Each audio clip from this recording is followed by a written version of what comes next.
देवेंद्र फडणवीस यांच्या सरकारच्या मंत्र्यांच्या शपथविधीच्या 8 दिवसानंतर अखेर खातेवाटप जाहीर झालं आहे। हिवाळी अधिवेशनाच्या शेवटच्या दिवशी सर्व 33 कॅबिनेट आणि 6 राज्यमंत्र्यांना खातेवाटप जाहीर झालं असून मुख्यमंत्री देवेंद्र फडणवीस, उपमुख्यमंत्री एकनाथ शिंदे आणि अजित पवार यांनी सर्वात आधी 5 डिसेंबरला शपथ घेतली होती।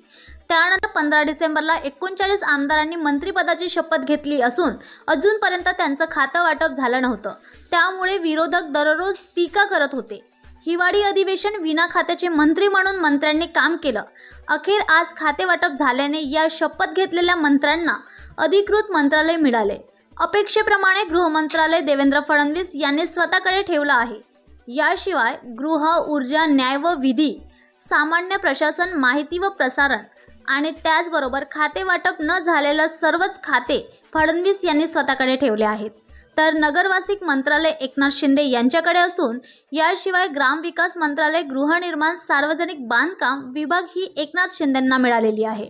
याशिवाय अर्थ मंत्रालय आणि राज्य उत्पादन शुल्क ही खाती अजित पवार यांच्याकडेच राहिलेली आहे। पहिल्यांदाच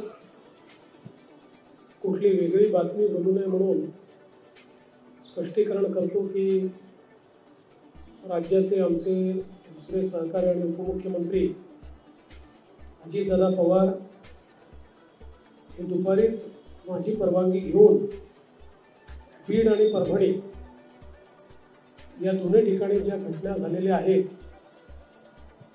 त्या घटनेमध्ये जे पीडित आहेत त्यांची भेट घेण्याकरता त्या ठिकाणी गेलेले आहेत, म्हणून ते पत्रकार परिषदेत उपस्थित नाहीत। अन्यथा अजितदादा नाराज अशा प्रकारची बातमी कृपया लावू नये।